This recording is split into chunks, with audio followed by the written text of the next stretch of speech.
Welcome back to Maniacal Music Musings. I'm your host, Jeremy, as always. Definitely a leader of the morality squad. Come on now. I have a huge ham on the bone for every crack in the egg on this pussy planet. Fucking love war. This was my life until childhood's end when it was a foreclosure of a dream in this symphony of destruction that we call life by some means. My co host, though, knows to be quick or be dead and says, let Judas be my guide every day. He says fear's the key, and rock and roll never felt so good than when he was sweating bullets on the countdown to extinction. He sits at the lap of Psychotron while he worships the Lord Gorgor. Chancy motherfucking Greif. Hi. Hey, And that's right, folks. Your users are back, as enthusiastic as ever, with another great episode, a really great guest. I ain't gonna lie, really great guest. Our guest tonight, without further ado, is Desi Pena, lead guitarist, songwriter, and so many more parts of the amazing band A Moment of Violence. What's going on, Desi? what's going on, man? Thank you for having me. I appreciate you guys. Not a problem, man. I am very happy. I'm very happy we connected and found a way to get you on the show. Because I'll say first and foremost, after listening to all 5 songs you got on Spotify, I am highly impressed and fucking love it. Like it's, if I had to rank them, I could, but they're definitely all fucking impressive. So Yeah, man, I Yeah. appreciate that, man. We put a lot into it, so we're happy to hear when people actually, give us some nice compliments on it. So thank you for that. Yeah, I actually I subscribed and all of them are on my like list. So yeah, I Sweet. definitely like what I've heard so far. So awesome, man. Appreciate it. And me and Desi were talking about this before the show, and I kind of want to get Chance's opinion on this because he's probably going to either say I'm right or I'm an idiot. But either way, when I heard A Moment of Violence, it kind of reminded me of early good Papa Roach and Avenged Sevenfold put into one in a way, like a mix of stylings. Kind of Yeah. dying to hear what Chancey thinks of that, though.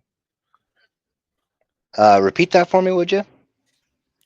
I said that A Moment of Violence reminds me of early good Papa Roach and Avenged Sevenfold put together in a way.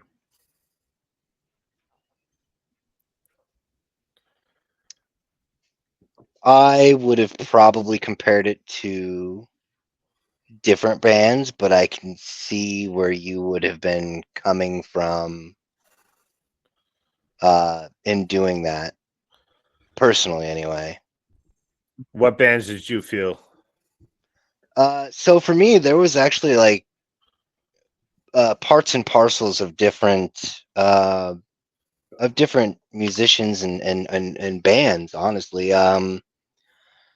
There were some elements of the vocals that reminded me, and that kind of was funny because the name of the band, A Moment of Violence, and there was, I want to say, um, it wasn't the most recent single you put out.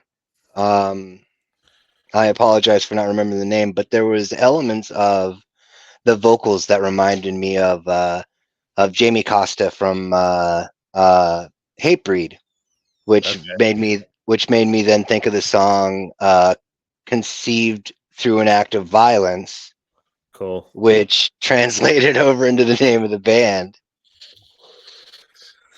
Yeah, I mean when you've got two vocalists together that are completely different styles, and For sure.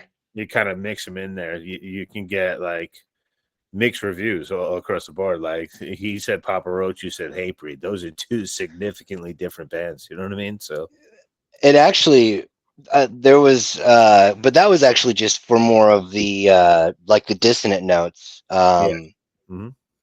For the cleans, though, I mean, if I was to actually try and kind of like put my thumb on it and say this is what it reminds me the most of, Hmm. it'd either be the Bunny the Bear or American Head Charge.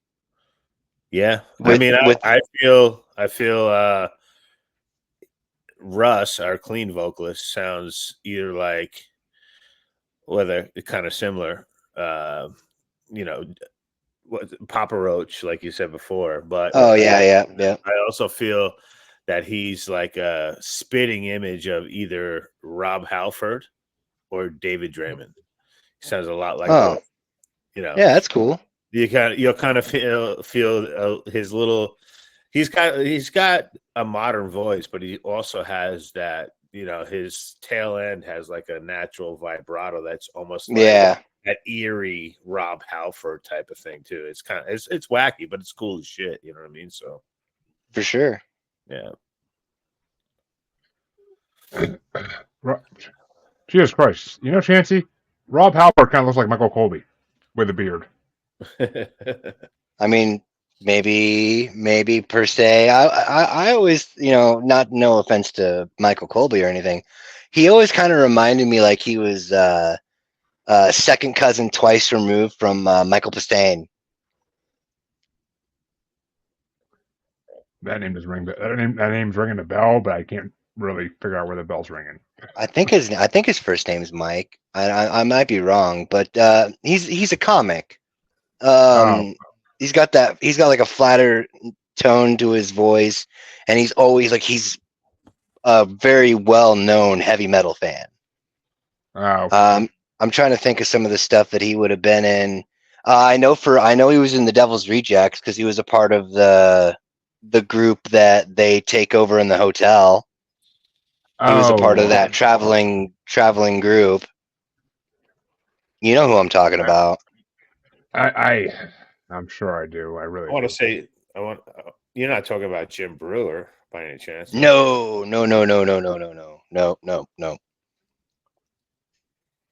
I. I'll look it up and I'll send you something with his picture on it. But you're gonna have to, but because I don't think I'm spelling his name right because it's not bringing any results. But anyway, see, I told you we go down wormholes here, Desi. But Yeah, it's so good, man. so as always, we asked our guests to bring on an album that means something to them on the show. And Desi, what album did you want to bring us? So, if I could give you a little background, like as far as my guitar playing goes, one of the very first. Let me back up actually a little bit more than that. When I was a kid, either you digged Metallica or Megadeth.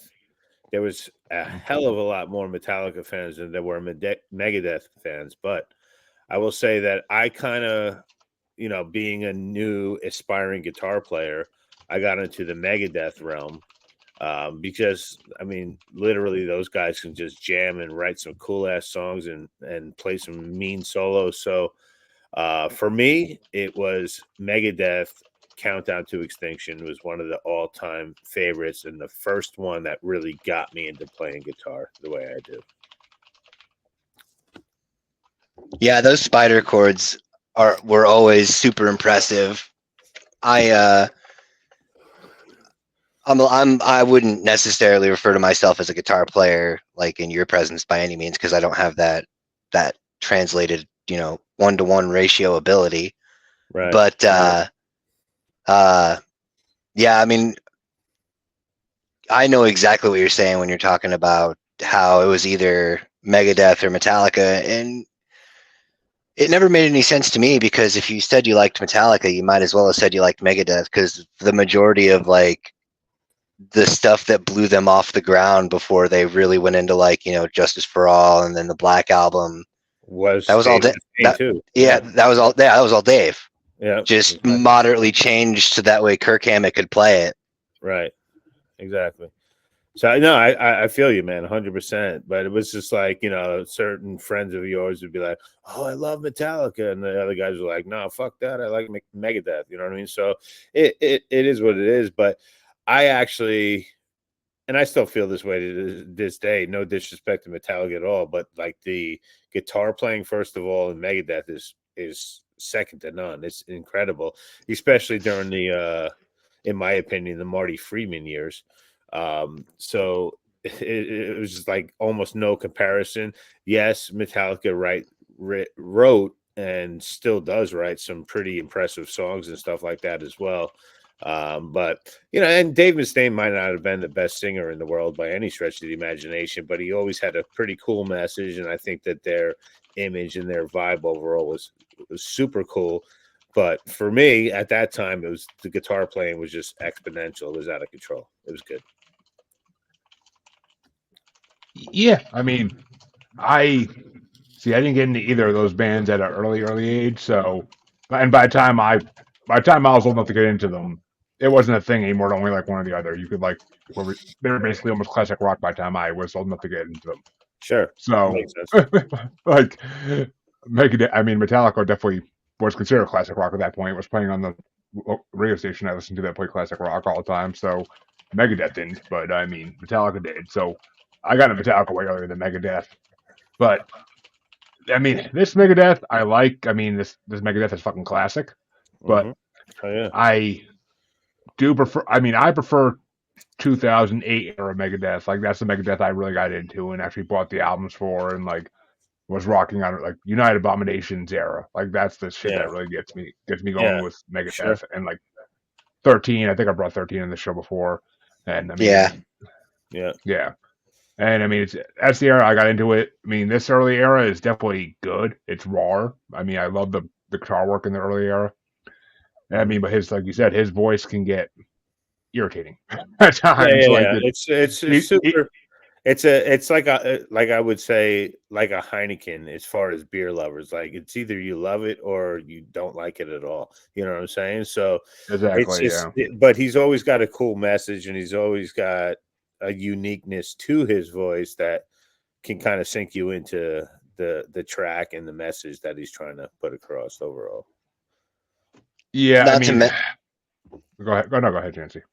I was gonna say, not to mention with having provided us with the greatest intro to a news show in the history of news shows. I mean, that bass line from Peace Cells going on MTV News was fucking primo. Yeah. The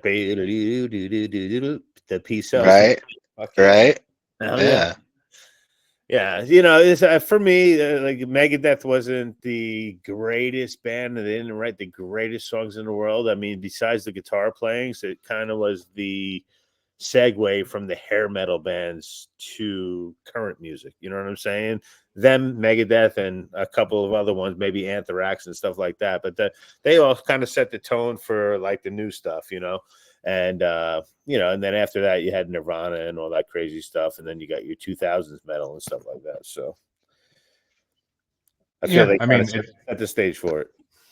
I mean, Megadeth definitely has a place in history for what they did. I never would debate that in a million years. I mean, it's one of those bands that I have no problem listening to. But if anyone asked me to name my top 10 heavy metal bands of all time, they would not be on that list. They would not be. Probably not even on my list, though, to be honest with you. But I will give them attribute and respect as far as just metal music goes in general, because they were the band. Like if you listen to any of their fucking recordings, the guitar playing is phenomenal. It's out of control. And I, as an aspiring player when I was younger, just wanted to try to learn the hardest shit possible. You know what I'm saying? I even went to Dream Theater after that. But once I was able to do that, then then it was like, all right, now I'm ready to write my own shit. You know what I mean? So yeah, I mean, it's funny you mentioned Dream Theater. I'll bring that up later. I mean, the guitar playing is always out of this world. It's just yeah. But then again, I'm not even sure Metallica would be in that top 10 list if I had to make it. So that'd be a tough one, actually. I'd have to debate over that. But sure. But what are your top 5 songs off this album, Desi? I'm trying to hear comparisons here because for me on that record, I like the more intense songs. So I'm literally going off the cusp. I know you wanted me to be prepared for the other records, which I am, but this I'm going to go off the cusp. I'm going to say that the first track, "Skin of My Teeth," is amazing, just because it's an upbeat tune.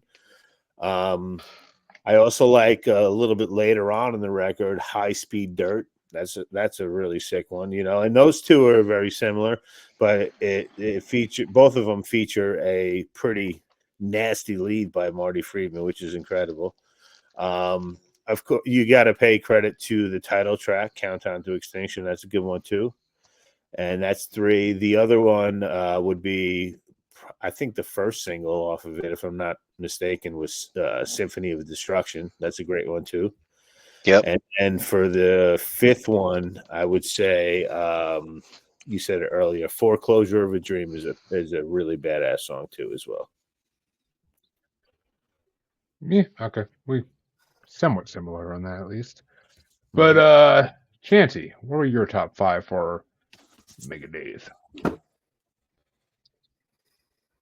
You go ahead and go first. I'm transitioning over into the living room. Oh, okay. It's all good. All right. Well, I honestly, in the beginning of this album, I honestly thought I was having trouble getting 5. I really did. Like for the first couple tracks, just because it wasn't hitting yet. Right. And then once I got to my number 1, I immediately realized I was like, okay, yeah, I should have known. But number 6, I had one honorable mention, which my number 6 was Foreclosure of a Dream, because that is an amazing song. The lyrics are phenomenal in it.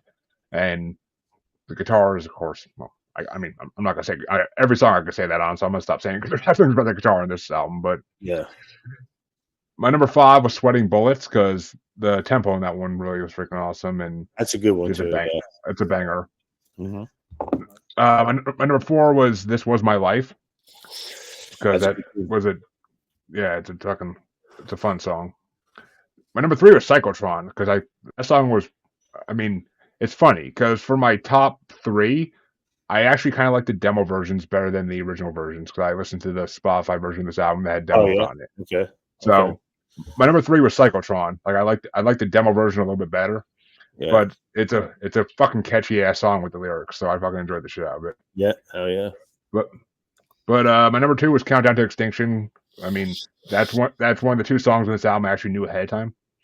And of course, I mean, Countdown to Extinction's always been a classic Megadeth tune. It's like their ballad on that album. It's kind of is, and I mean it's a damn good song. But number 1, there was only one option for number 1, and funny enough, we're talking about Metallica because when I got Metallica, my friend gave me a burnt CD with like all of Metallica's hits on it, and he put Symphony of Destruction in there, which for the longest time I didn't know was a Megadeth song because it was on a Metallica mixtape. And he told me it was all Metallica. I don't know if he meant to do that or if he just fucking threw it on there, but like it's. He was. I thought Symphony of Destruction was Megadeth. I mean, was Metallica for mad fucking long. It was hilarious. Like, and then one day, like it happened to come on YouTube or something, and I was like, "It's not Metallica." But I will say, going back to how his voice is, there's a version of Symphony of Destruction that Nightwish does. With Marco Hietala doing the vocals, right? And I actually enjoy that version better because of his vocals. Sure. Like he really sells the Symphony of Destruction chorus part when he does it. Like he really sells it. Yeah, for sure. No, I get it. But I mean, the original is always classic too. I mean, it's the Megadeth song everybody knows. Hell yeah. But yeah, as soon as I saw you pick this album, I knew I was being for something good at least. I knew at least it wasn't going to be something I knew I wasn't going to like originally. We've had that before. Well, that's like the Guar album for me, bro. You know what I mean? So. Oh, we'll get to that in a bit. But Chancy, if you're ready, sir, what were your top 5 for Megadeth? So, for my honorable mention, it's a shame that I couldn't figure out a way to actually do this separately. I thought it would be super cool to take the vocal track from the demo of Symphony of Destruction and then put it together with the final track of the instrumentals. Because I really liked the way that the demo was done because it was about, I don't know, maybe about a half step quicker than the recorded version. Sure. And it was a bit more clean. It didn't force Dave to try that, you know how you end up with that. That's how he ends up with that sound in his voice kind of thing. Yeah. My number 5 was the demo version of Psychotron. Awesome. Super awesome. I thought that thing kicked all the ass. You guys keep talking about this Right? demo version. I'm gonna have to listen to it because I don't think I've ever friggin' heard it before. Yeah, it's It's so the expanded edition, I think it's called. the copies, because I looked it up. I looked mine up on YouTube Music, and he does his on Spotify. Right. And the only options that you have are the like expanded and remastered versions. The remastered versions like longer than the one that we were talking about now, but the expanded one has the demo versions of Psychotron and Symphony of Destruction. And Countdown of Extinction. Yeah, and Countdown. I forgot about Countdown. So yeah, Psychotron's demo would be my number 5. Number 4 was Captive Honor. I thought that was a really good, I mean, too, man. I was for not sure. a fan of that track. I was not a fan of that track. Really? I think you gotta know Megadeth, and you kind of gotta get into some of their other shit to really feel it for that song. But that song's got some cool writing to it. It's a little abstract, but it's got some really cool fucking ideas in there. And then for me, number 3 was Crown of Worms. I thought that was a pretty cool entry as well. Oh. And then number 2 was Ashes in Your Mouth. Good one. That's pretty solid. And for me, always like everyone always expects Symphony to be number 1 on their choices for this album, but that for me, it's actually always Sweating Bullets. Okay. I always thought that although Symphony being the title track, I really thought that they should have had Sweating Bullets be their main single from it, just because of I always thought it was super interesting how they had a heavy metal song that had not only an extremely catchy riff, but also a very interesting hook and the chorus, the bridge before the chorus.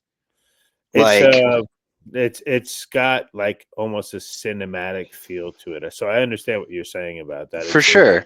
It's definitely somewhat abstract from the rest of the songs on the record. However, it's got that, verse, chorus, middle part, chorus, outro to it. So it's definitely a very well-written song, and I agree with what you're saying there. And I know you're trying to describe it just like I'm trying to describe it right now, but I feel what you're saying, dude. It's like it's just got that feel to it. It's something different, and they painted like a really cool-ass spooky picture with it almost, if that makes sense. Sure. Yeah. For sure.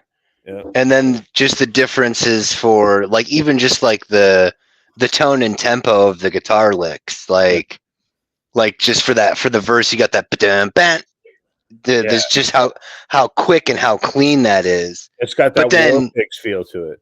Right? Yeah, it really does. Yeah. But the thing that it leans into that War Pigs didn't have was the clean to the tone. Yeah.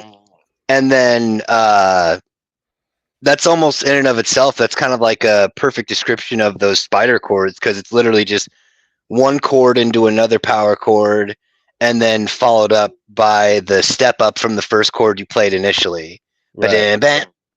And then you got that little like it's a really upbeat walk down that they do.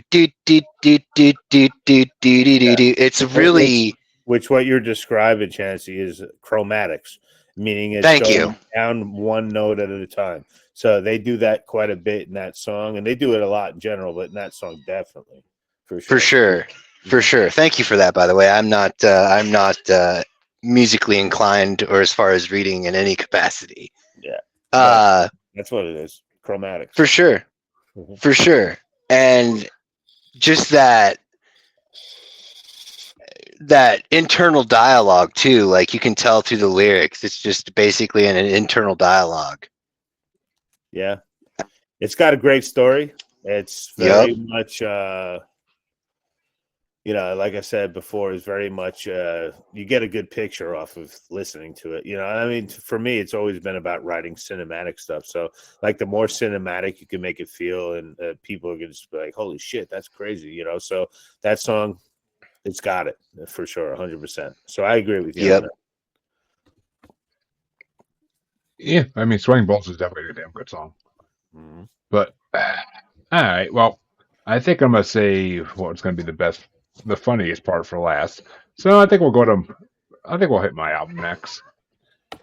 And you see, it's funny when I was told that you wanted to bring Megadeth.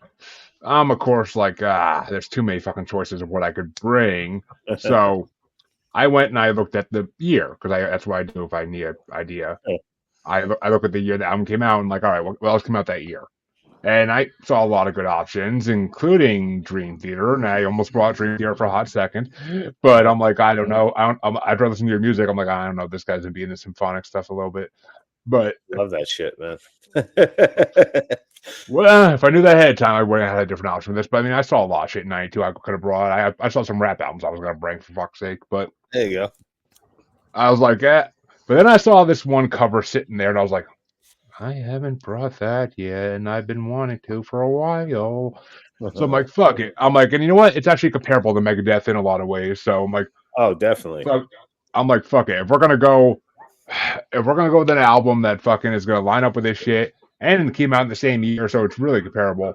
Let's do Iron Maiden's Fear of the Dark, which, in my opinion, is one of Iron Maiden's best classic albums. I say classic because I'm not gonna compare it to the ones that came out from like 2005, six just on because they're all fucking incredible, but they're just a different Maiden. They're not the same Maiden as the fucking 90s, 80s. So Sure.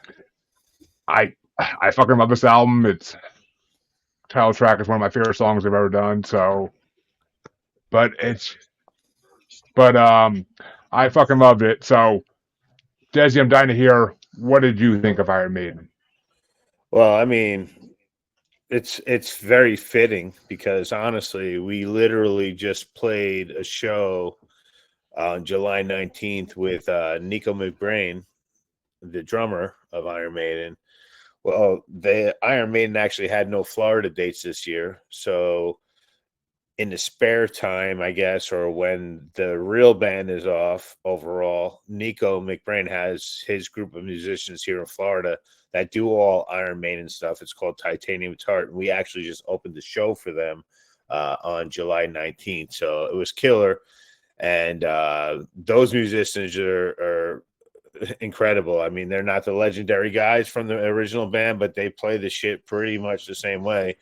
And I think Iron Maiden is fantastic. It's one of the best metal bands in the world.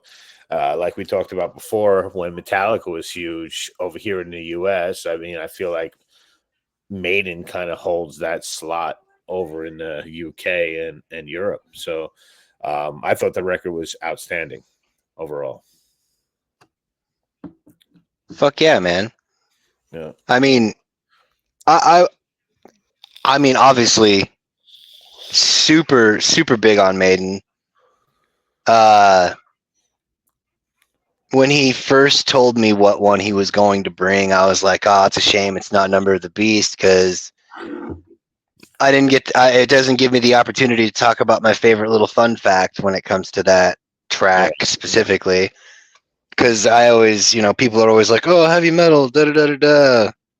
And I'm like, you ever heard of Iron Maiden's The Number of the Beast? And they're like, yeah, I think so. And then I talked to them about the song a little bit. They're like, oh, yeah, I have heard about that one. I was like, that's just When the Saints Go Marching In, but they changed the tempo just a little bit, right? Right. And they're like, what are you talking about? And then sometimes I'd have my guitar out and I would show them. And then just go between the single notes and then the alternating picking for the and it's just like, oh my god! Yeah. For sure. Yeah, I mean, you want to talk guitar players again? The Maidens. Oh, sure. I mean, which one? I mean, they got what, like 3 of them? and it still sounds, I mean, even though all their recordings are done the previous way, it's not as modern as what you would hear on today's radio, but at the same time, you think about how clean it is and the shit that they do, man, it's unbelievable, man. So. Oh yeah, for sure. Like when you think about how they recorded the song "The Trooper," all three of those guitar players playing three separate parts in the same note structure to get the sound they're getting in sync, as clean as they are, Right. only goes to show just the underlying talent for the overall band in general. I mean, it's just it's almost obscene. Yeah, for sure. Because, like, believe it or not, a lot of people when they're like in the, taking on the recording, type of thing, they're getting involved in that, and they think that the more parts that you put on here, the bigger it's going to sound, etc. Really not. It makes it more sloppy, but at the end of the day, it's like to put three guys in the mix and make it sound that clean. It is pretty tough to do. I'm not gonna lie. You know what I mean? So kudos to them. They're all pretty outstanding players without a doubt. For sure. Yeah. Oh, they're fucking incredible. Come on now. But Chancy, did you get a chance to give your review? Yep, I was basically kind of just chit chatting, with Des, just I was saying that, it wasn't necessarily the album I was hoping you would pick, but I mean, it's Iron Maiden, so I mean, essentially, it's basically point and click, and all work and no play makes me a dull boy. It's all good. Yeah. Yeah, I mean, it's Maiden, so. And I mean, I actually only had one honorable mention for this. I actually had more honorable mentions for our untalked about CD so far, but my honorable mention for Maiden, of course, was "Afraid to Shoot Strangers" because I never heard that one before, and it was actually a really creepy, good song. Like I fucking loved it. Like it's a weird song. Something they don't usually do. But Yeah. my number 5 was "Childhood's End" because it's a freaking amazing song. I never heard that one either, and actually maybe I did. I think I did, but it's a good song, really, and the message is really good in that one. Number 4 was another new one to me though. "Fear is the Key." I'd never heard that one, but it is a fucking amazing song. Yeah. The lyrics in that, I mean, Bruce Dickinson could do no wrong. He could do no wrong. But he's number amazing. 3 was he's a fucking god. But number 3 was "The Fugitive" because that's got an amazing story behind it, and it's fucking a great song. Yep, that's a good one. Oh, actually, yeah, fuck. All right, well, my number 2.5 because I forgot to fucking number it. My number 2.5 was "Judas Be My God" because that was a new one to me too, and it was very impressive. Like it was just a really good song. I freaking enjoyed the hell out of it. My top 2 though are the ones I knew already, and they're fucking always gonna be in my top 2. My number 2 is "Be Quick or Be Dead" because I love the fast, like short Maiden songs that are like fucking just straight guitar attack. And "Be Quick or Be Dead" has always been a great one. It was on the first Greatest Hits album I had by them, and I fucking loved it. And of course, my number 1 has to be the titular track, "Fear of the Dark." Though I will say, this is one of the few exceptions in music where I prefer the live version to the studio version. Yeah. I mean, I'm with you, man. Number 1, "Fear of the Dark." That's the title track is the best, man. It really is. But these guys are also very, very much ninjas in their songwriting and the way that they position their parts because they paint like such fucking cool pictures, man, when you listen to their shit, dude. You know what I mean? So they're fucking amazing. Oh, and their music videos have always been fucking like beyond phenomenal. Yeah, I mean, as far as branding themselves, I mean, these guys are fucking. I mean, they have fucking plane with Eddie on the side of it. For God's sake, come on, it's fucking awesome. Yeah. They sell the shit merch. So, I've had a couple of their shirts in my time. I think the only one that beats them is Kiss, maybe. Or yeah. Yeah. But I mean, yeah. But Desi, what were your top 5? I'm dying to hear. On that album, let me back up. I got them written down here. So I'll start from bottom to top. So I like "Fear is the Key." And that's a new one to me overall, to be honest with you. But I thought that it is. Well, first of all, let me just say this. Each one of these songs is probably like 4 or 5 minutes long. But yeah, And that's rightfully so, because they're coming from an era where 4 to 5 minute songs was like legit, and that's what you did. I also like The Fugitive as well. I thought that was pretty fantastic.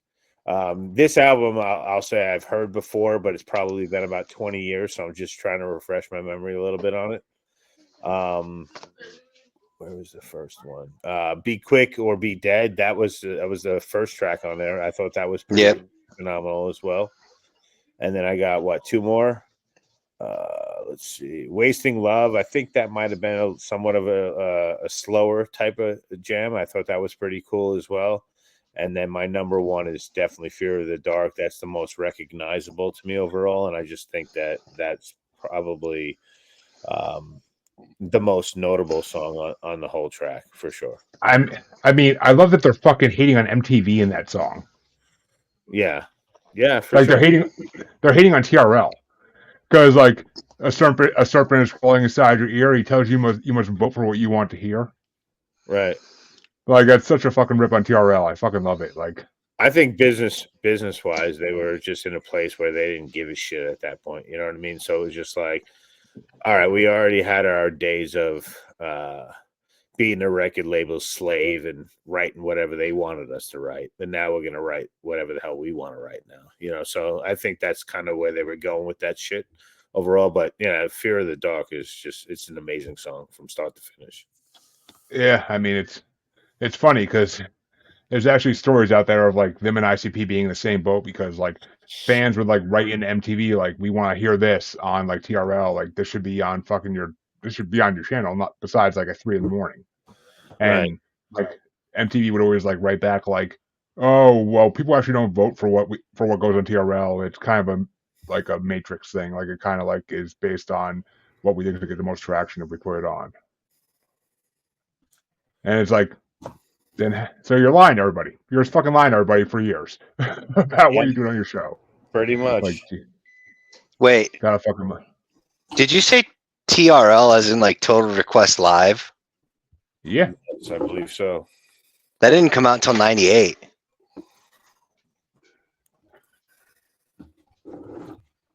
Yeah, sure. Yeah. I feel like I used to watch it before that. I don't know. Maybe there's some other like top 10 shit before that I can't think of, but I know I used to watch like a top 10 weekly or daily countdown of videos on fucking MTV. Yeah, I mean, but then again, with you being as young as you are, '98 would have been right around that time for you. But I was just thinking to myself about you, talking about them talking shit about MTV. They probably were, but it was more so when you were talking about TRL. I was thinking to myself, like, wait, hold on. Yeah. Like, wasn't that fucking Carson Daly in that shit? And I was like, that was like later. That was like later in the '90s. This thing came out in '92. Don't mind me. I'm just it was making my autism tick. Well, Chancy, what were your top 5 Iron Man? Well, so number 5 for me.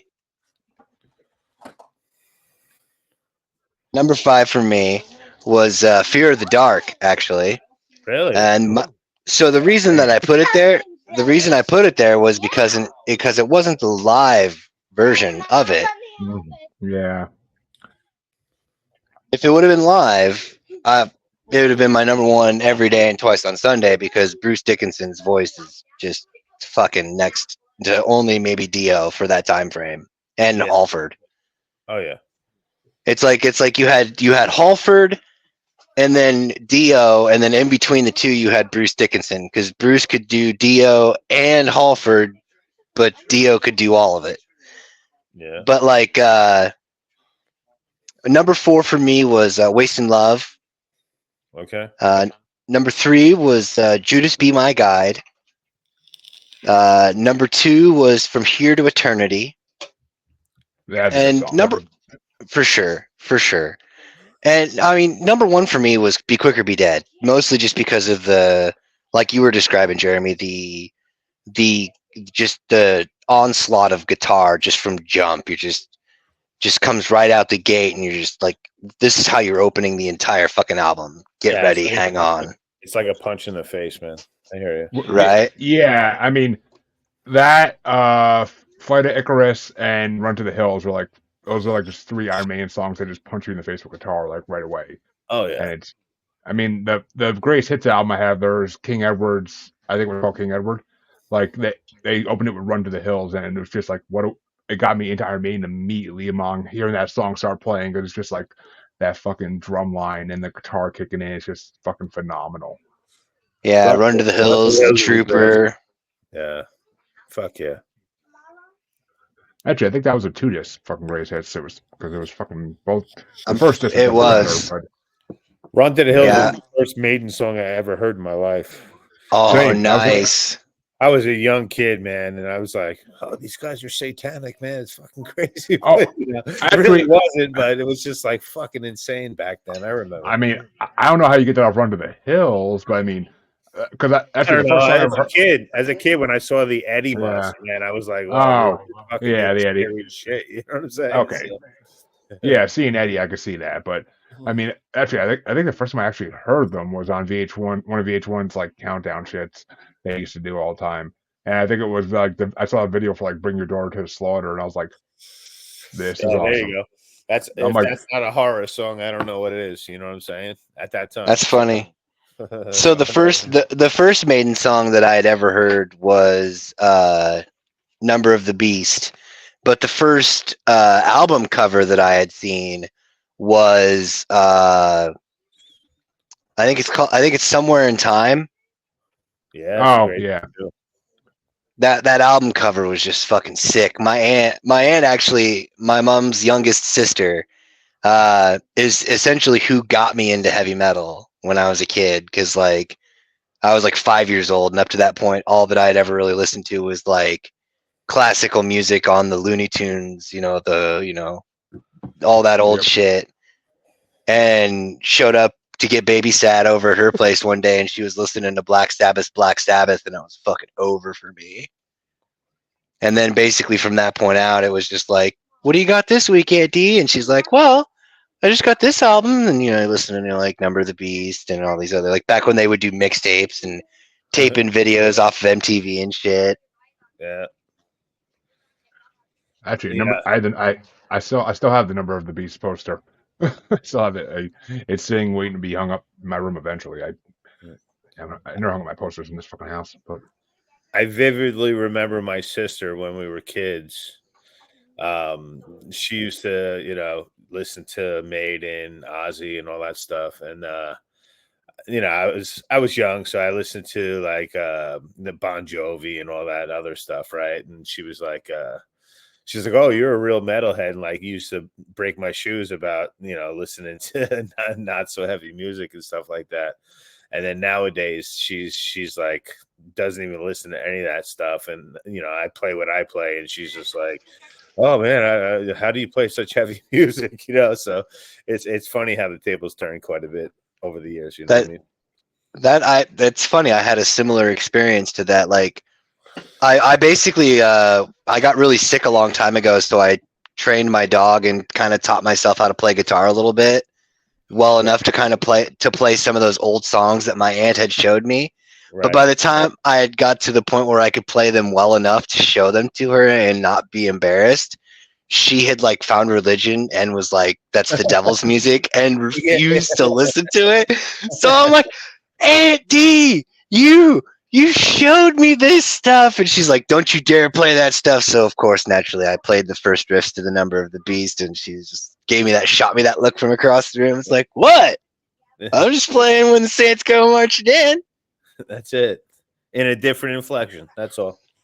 Yeah, I just put a little flair on it. That's awesome. See, I had nobody show me this shit until I was in high school. But yeah, it is what it is. I found it eventually. It's all that matters. But I guess it's time finally to go to Chancy's album. Chancy, what album did you want to bring this week? See, now hold on. That's a trick question because you're asking me what album I wanted to bring on, not the one that I did bring on. Because I was going to say, honestly, Chancy, from hearing your music preferences and the way you talk about the other bands that we brought up, this one would surprise me if you said this was probably your favorite.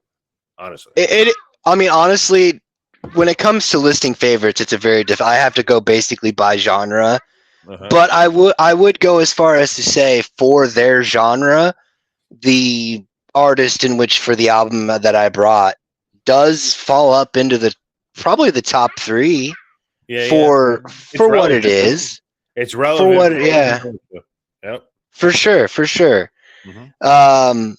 However, at first, because I always do the same thing, I go to my YouTube playlist and I hit shuffle. And then the first song that comes up, if it hasn't been brought in, then I bring that album in. But I just kept getting albums I already brought in. Right. And I was talking to Jeremy about it a little bit, and he's like, well, you notice what's in common between these 2 albums? And I was like, oh, okay. So I just kind of looked it up. Yeah. Originally, so he's like, oh, I'm pretty sure I know which one you're going to pick. And in my head, I was already kind of looking at the list. And at the time, Cannibal Corpse was catching my attention. And I was like, you know what? I might go ahead and do this one, you know? And then I saw the album that I did bring, which is America Must Be Destroyed by GWAR. But when I saw that one, I inherently knew that's who Jeremy is expecting me to bring, because he's like, I know which one you're going to pick. So I was like, all right, whatever, I'll go with it. And I also kind of was like, you know what, I'll play it safe too, considering I don't know how far I Come Blood would fly in most circles. Yeah. I'll say GWAR. Oh, well, you said it already. I'll say I did, yeah. Definitely more relevant than Cannibal Corpse to this whole conversation. Right. But it's kind of one of those things where it was a pleasant surprise in and of itself. I mean, having seen GWAR as many times as I had before Dave Brockie unfortunately passed away, I just adored that's what actually sold them for me in the first place, was their show. Yeah. And then just everything about it, because he had those blades on his shoulder pads, and it was like the second song in, and he just stops in the middle of it, and he's like, I'm not gonna perform another song out here until I have a dead baby. Bring me a dead baby. So they bring out this little animatronic doll, and then it gets torn in half, and then one half gets put on the one, and then one half gets put on the other blade on the shoulder, and then they bust into this song. And in the chorus, there was a section where he could rock out in a manner that the upper half of the torso of the fake doll, its fist would rock in the air to the beat of the music. Right. And I was like front row, and I'm seeing this shit, and I'm like, oh my god, that's fucking awesome. Yeah. But the album in particular, it actually has one of my top 5 favorite songs of theirs on that album. Otherwise, I would have absolutely went with Cannibal Corpse and rolled the dice, because I Come Blood is always a fucking hilarious conversation starter. Just when I love all the online videos, because it's always like this is a song you can try and you competitively headbang against me, and you're gonna lose, because fucking Corpse Grinder is a fucking psychopath when it comes to that. Yeah. But then also every time they go to intro, he's like, this is a song about shooting blood out of your cock. Fucking, it's hilarious. I mean, in hindsight, I probably should have picked that, but I am also glad that I stuck with GWAR, though, because I never get an opportunity to talk about my favorite song off of the album and why it's my favorite song on the album. And I'm pretty fucking stoked to be able to do it anyway on this show. Oh, yeah. Well, before he gets to that part, Desi, what did you think of GWAR? All right, so I will openly admit that this is one that I had never heard before. Okay. I've heard about Guar. I know I was speaking to Jeremy earlier pre-show, and he was like, "Oh, you never heard of Guar?" No, I've heard of Guar. I just never listened to it. It was slightly before my time, I would say. But anyway, so I did check it out. It's I'm a very open-minded guy, so like I'll listen for the artistry on any record just to try to figure out what the artist's vision is overall and everything like that. So I will say for sure that these guys are talented musicians. They play their instruments very well. Um, for me, number 3 was probably my notable track. I wouldn't say that I had a top 5 because I haven't heard it that much. But Gore Gore, it seemed like it had very much like a catchy verse riff, and like the whole song seemed to flow for me very well. Um, it's kind of funny though when you pull back to the artistry kind of notion of it. It seems like the band itself, like the musical portion of it, is a very serious band. You know, they got some cool ass guitar solos in there. Right? I feel like the singer brings like almost like a comical type of thing to it. Yep. I also feel like he brings a lot of political seriousness to it as well. So I thought it was overall, a really cool record, unique for sure, 100%. And I could see why at its time it was probably pretty popular overall. You know what I mean? So It's funny that you would say that the lead singer brought a certain political nature to it, because the lead singer would actually go on I think it was that late night show on Fox News. It was called Red Eye. Mhm. And it was basically just like a bunch of comedians and funny people and stuff like that. But he would go on as a political commentator in full makeup and essentially Really? and be Odorous Urungus on Fox News, and they would be talking about world events, and he would be like, I honestly think that we should really invade Iran, because I've been working on trying to kill all of humanity for the past 10,000 years, and I can't really beat you to it, so we might as well do it yourselves, and if I can lend a hand in any way, I will be more than happy to. And I mean, it's hilarity, because It's hilarity, but it's also, he's trying to get his point across politically, it seems, as well. right? Yeah. I think I clearly remember on that record, like a sample of Richard Nixon saying, I'm not a crook. You know what I mean? So, Oh yeah. yeah, so there's definitely a political nature to it. He tries to lighten the mood a little bit, it seems, because he tries to like comicize it, and make it kind of funny at the same time. But I'm sure he's got a message that he's pretty serious about overall. Oh, you need to hear their live album. Oh my god, the fucking skits in between songs are fucking priceless. Yeah. I mean, uniqueness. I'll give them a number 1 on uniqueness overall, because it's different from anything that was really out that time. But the band seems like it was similar, but heavy. They were probably. I would imagine that at their time they were probably considered a heavy fucking band. But it's just the music is serious. It seems like the singer is the one who brought the samples and all the crazy shit to the mix there, in my opinion. For sure. Yeah. Oh yeah, for sure. That's one thing, they did take their playing seriously as far as all the instruments and everything like that go, but like they leaned into, like, they have a whole lore and backstory and all of this other extra stuff. Like that was so the live show got my attention because I had heard of Guar. Everybody's heard of Guar. If you've watched an episode of Beavis and Butthead, you've heard of Guar. Yeah. But like catching the live show, because when I went, it was back in 2008. So like I literally got to watch them, decapitate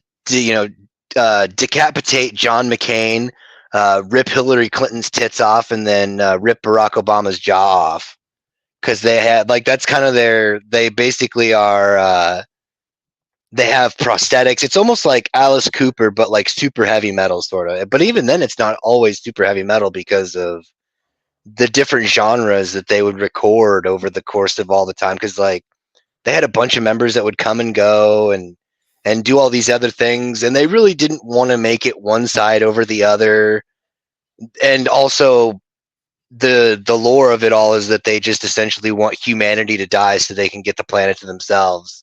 Like they were kicked out of their universe for starting a war, and then they crash landed in Antarctica and froze to death until they were discovered by their manager, Sleazy P. Martini.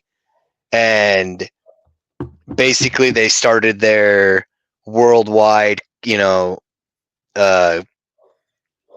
humanity killing expedition from pretty much that point on. Like all the shows that they had would start with a big screen that had a timer that says countdown or time until death. Yeah. And they hose you down with like fake blood, both alien and human fake blood. And then like, they'll have all these scenarios like somebody will get their head, cut off or torn off or something, and then it's all fake stuff that shoots out. And it really, it's one of those things where in hindsight, when you think about it, it's really innovative because of the fact that they're using colored water. So essentially they're hosing down the crowd at a metal concert in the midst of all of their, jumping around and getting hot and sweaty with cold water. Yeah, man. And I was going to say, from what you're describing to me, it sounds like they had a really legit brand. Like their brand is. Oh yeah. You know what I'm saying? And then it's abstract. I guess abstract is probably the best word I could say about them. Oh, for sure. For sure. They found their niche and they just ran with it. And that's probably why they were so popular. You know what I'm saying? For sure. And of course, Chancy forgets to mention that Onerous Ungress also busted a load over him, but yeah, it's actually not a cod piece either. It's essentially like a giant. It's not necessarily supposed to be. It's not supposed to directly be his penis because it's like that's the disconnect to how they would be able to get away with it not being obscene in a lot of places. Is that it's supposed to be like a separate, like a parasitic entity or whatever. But it's just literally like it's a giant codpiece looking thing that's the size of your forearm. And I was the particular show, because I went and saw them a bunch of times. Like I said, one of the shows that I went and saw them at, I was like, you could say I was the third row in, but because the dude and his girlfriend that were standing in front of me were like 5 foot flat, I was basically front row. Yeah. And he comes out, he goes off stage after one song and he comes back out with this giant codpiece on and he's like, who wants me to come on their face or some shit like that. And I'm kind of looking around and I'm beginning to notice that this guy's girlfriend who's up against the rail is the only chick in the front row. And I'm just, at that moment, I'm kind of looking at the situation and I'm realizing what's about to happen. And it started to happen. And it was awkward and weird because you just, the whole time you're just like, this isn't real. This isn't real. This isn't real, but it's hitting you. It's got some force behind it. And it is not like the normal color water. It is a little bit more viscous and it is disturbing to say the least. Yeah. But yes, they spiced up the show. But there was one particular time where they were on one of those daytime talk shows like Jerry Springer or Sally Jesse Raphael or one of those something or others. But one of the hosts asked them specifically, they're like, why do you do these crazy things at your show? And the lead singer was just like blunt and flat out about it. He's like, well, we knew we wouldn't make it on talent alone, so we had to do something. And and that's what they did. They always turn around and all the proceeds that they made from any album or live show always went back into the next year's road show. But yeah, I mean, I should say I could blither on about about Guar for a long time, but no, I really thought that the whole idea of it was really interesting. When it came out, where it's from, because I think it's from like Virginia or somewhere on the East Coast, either Maryland, Virginia, somewhere in that vicinity. And from it's like comes from this art school, and they rented out this whole location that they turned into what they called the slave pit, and that's where they all worked and came together and came up with all of their characters. And it would be like Rock'em Sock'em Robots. It's like Godzilla versus King Kong, people in suits fighting each other in between songs and stuff. Yeah, that's cool. And all the different genres of songs that they did, which I keep mentioning that specifically because of one of the particular songs on here, but I don't think Jeremy's given his technical opinion yet. So I'll let him do that. I haven't. And but before I forget again, it's funny you mentioned all these daytime shows and late night talk shows, because before we went live, Desi actually said that we reminded him of Howard Stern when he listened to us. Oh, that's funny. I did. I know. I fucking was honored, but because who doesn't want to be Howard Stern? Shit, private parts. Come on now. But I mean, I saw this album in this year, and I'm like, I know what Chancy's picking. Because I know his love for Gore. And that Cannibal Corpse, I was like, I think he's a pick Gore for Cannibal Corpse. I just say him. But it's Gore. I mean, Gore was the introduction to me by Chancy, but I've fallen in love with the band over all the multiple albums we brought in this show. And this honestly may be in my top 2 albums with Carnival of Chaos. So, oh, nice. I fucking actually really I enjoyed the shit out of this album. It was fucking great. It's some of their other stuff it's been hit or miss to me, but this album was fucking phenomenal. Yeah. I was so happy I heard this album, and one of these songs is in a lot of brackets I've made, so I was kind of excited to see it was on here. But we'll get to that in a bit. But Chancy, what were your top 5 for Gore? About that, I rated the whole album. Yeah, I rated the whole thing. So number 12 for me was Pussy Planet. Just because I knew you'd love it inherently, Jeremy, but it was just too low hanging fruit for me, so it had to go at the back of the line. Number 11 was Ham on the Bone. Number 10 was Cracking the Egg. Number 9 was the Morality Squad. I thought that was pretty awesome. Number 8 was Gilded Lily. 7 was Blimey. 6 was Poor Old Tom. 5 was The Road Behind. Number 4 was Rock and Roll Never Felt So Good. Number 3 was America Must Be Destroyed. Number 2 was Gorgor, and Gorgor is definitely one of their. It's like a always played at a show kind of song kind of thing. Yeah, that's the one I like. Oh yeah, for sure, it definitely stands out. It's fucking. If I was to be asked to pick a song that would kind of describe their like punky, rocky kind of stage sound, it would definitely Gorgor would definitely be one of my top choices right out the gate. Sure. My number 1 off of this album though is Have You Seen Me? Because it's like it's got this jazz connotation to it, and the way he sings the song, and like if you watch the actual video to the song itself, the bass player is playing a stand-up bass, and it's like it's all literally just like black and white in a jazz club, and just mommies, I've been stealing your babies.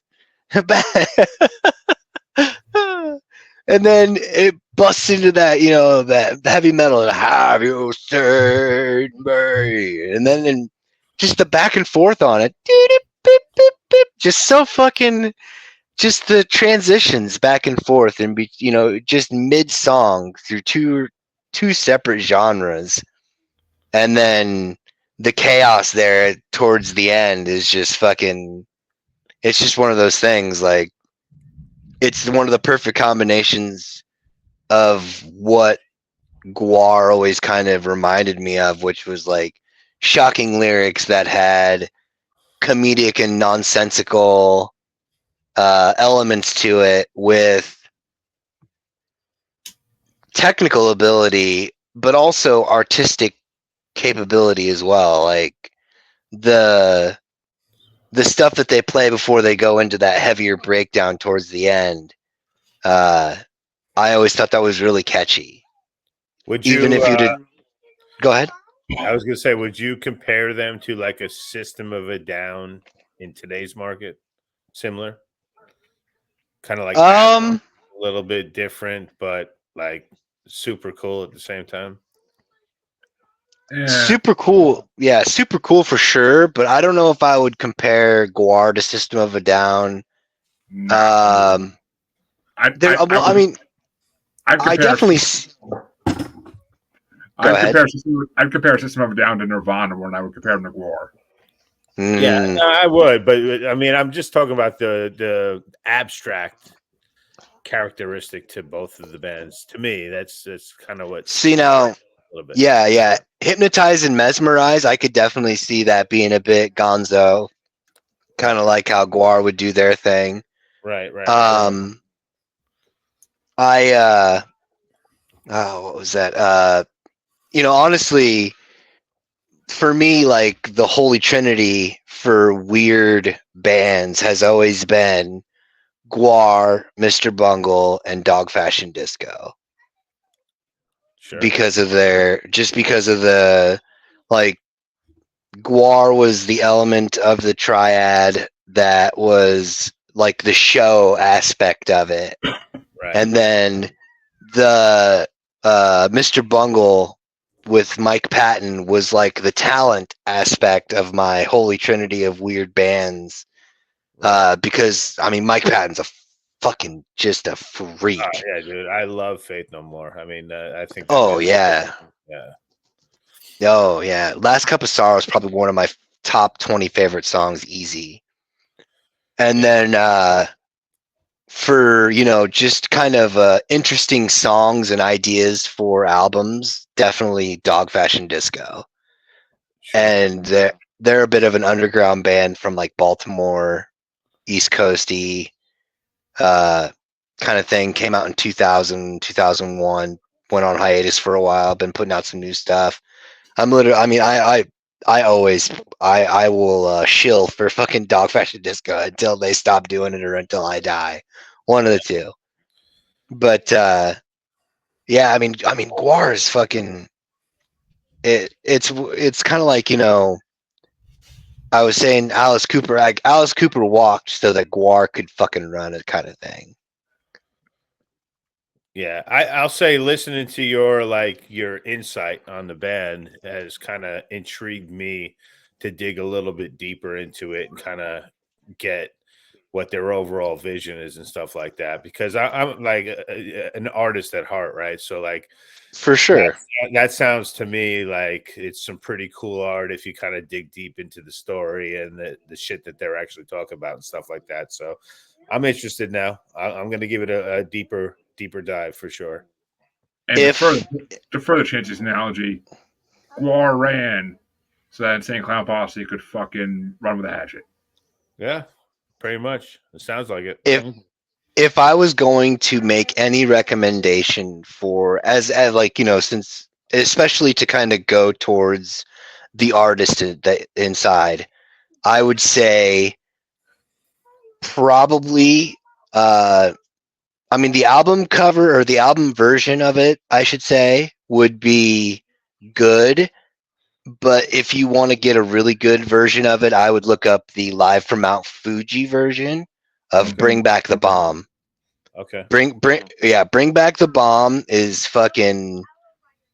Actually, I would honestly listen to both, but I would start with the live from Mount Fuji version Okay. because you'll get certain elements from that performance that they made that live album from that that you don't get from the studio version, and then everything else that you hear kind of gets enhanced in the studio version that's not picked up in necessarily the live album version. But it's as far as some of that storytelling and going deep dive, it's literally just it's a song about Odorus's plea to bring back the atomic weapons. Okay. Like talks about like literally and it talks about like real life stuff about like how they were making bets about whether or not it would destroy the atmosphere kind of thing, and you know, I got to use nukes because I can't kill you all with my hands, stuff like that. You know, I mean, it's Right. it definitely it's got the technical ability, it's got the lyrical content that gets attention, and then also leans into the story and the haha from it all. Because Yeah. I mean, just vaporizing the oceans to kill the whales, like okay. Why the fuck not? But I believe, Des, that you said that Gora Gora was your top one off this album. That was my top one. Yep. Well, like I said, I did have more honorable mentions for this than any other album, but I only had 3 honorable mentions. I didn't pull a Jeremy and take the whole album because some of the tracks I wasn't a huge fan of. And haha, Chancy, this one's on you because my number 8 was actually Pussy Planet. Because basically for the name of the track, but the song wasn't amazing. But the name of the track, fucking, I had to put it on there. My number 7 was Ham on the Bone because that song was fucking hilarious. My number 6 was Morality Squad because, God, it reminded me of fucking Spirit Squad from WWF back in the day. So it was fucking hilarious. Number 5 was Rock and Roll Never Felt So Good because that's a fucking amazing track. Number 4 was Crack on the Egg because that was funny lyrically and also fucking phenomenal guitar work.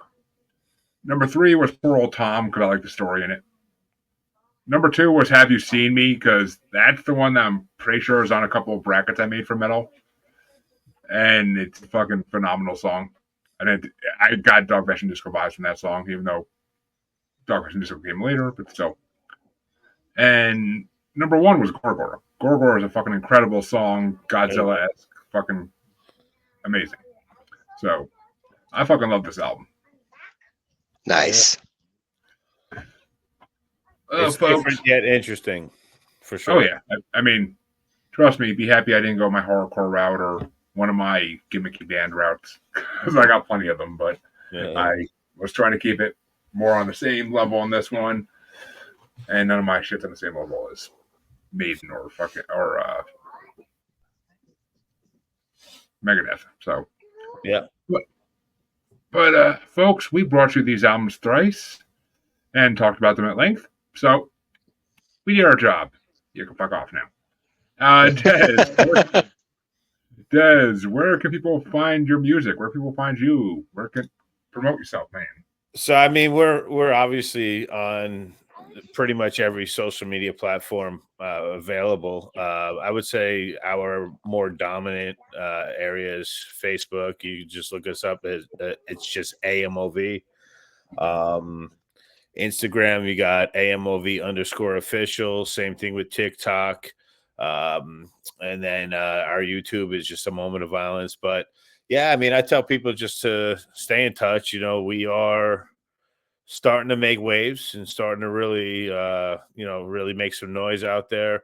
But at the end of the day, we're all, still human beings and we enjoy talking to people. So, if you hit us up, we're more than happy to talk with you and converse with you as long as it's something cool. You know what I mean? But at the end of the day, yeah, follow our journey, man, because we got some cool shit coming about, and especially the next song that we got coming out is a cover. I'm not at liberty to really say what the song is yet, but listen for it. It's going to blow your mind. I feel it's incredible rendition of the song, and I think that everybody will definitely love it for sure. Oh, I can't And wait to hear it. same. And as I told your agent, press person, whoever they be, your other members of your band are more welcome to come on as well. And you Cool. of course can come. You of course can come back in the future as well. If you want to come back on, if you or one of the other members want to come back on when you guys have your full EP out, like coming Definitely. out, like that way you can promote it some more. Like then, fuck yeah, we're down. For sure. Yeah, we have only got a couple tracks left to do, and then we're gonna drop the whole thing as one, and it should be a total of 8-song EP, and I think it's gonna be killer, and everyone's gonna love it. Oh, they should. Fuck yeah. And if you ever come, when you guys, are you guys touring yet, really, or no? Not yet. I mean, we're in the mix of getting some really bigger show offers and stuff like that. So, and we're taking them. So we haven't really toured, done a full on tour yet, but we're really close. Just so you guys know. Well, I mean, if you ever come towards Massachusetts, let me know, dude. I would fucking come see you guys live in a second. Hell yeah, man! We put on a killer show. Kind of just to bring back the Guar thing, like those guys seem to put their heart and soul into their look and their image and everything like that. I wouldn't say we're going to go the Guar route, but we were definitely paying big attention to our stage show and our live stuff and everything like that as it comes. So we put on a sick show. So you guys would be, our guests, and it would be our pleasure to have you guys at the show for sure. Fuck yeah! Oh yeah, fuck yeah. I would if you. And I'm out in the Midwest, so I mean, if you happen to go cross country, I'm down. We're coming soon, man. So get ready. Fuck yeah. Well, Chancy, where can they find you besides waiting in line to see A Moment of Violence live? Well, Instagram and TikTok is the Red Eye Roundtable, and on X it's Red Eye Table, and here and Facebook, and nightmares and stuff. I don't know, wherever all the horrible things are. That's kind of where I'm at. A lot of them seem to be in Michigan. I don't know why, but you, of course, can find both your musers on Facebook as Uncensored, Unapologetic, and Untamed, UQ Podcast Collective. You can find us on XXBaby and the Gram as that Juggalo Bastard. You can find us on TikTok as that Juggalo Bastard Podcast. And you can find us on YouTube as Maniacal Music Musings, or as part of Parapost and Blind Knowledge Network. Because, all knowledge was blind until Odorous' lovely come made Chancy see again. Tune in next week for another great episode, and by the time this releases, check out whatever bracket we're doing at that point. So, have a good one, and we want to thank Des for coming on one last time because he was a great guest, and him or his bandmates will be back again, or all the above. So, we'll see what happens. We'll be back. Thanks, guys, for having me. I really appreciate it. Our pleasure, brother. Have a good one, everybody. All right. Good night.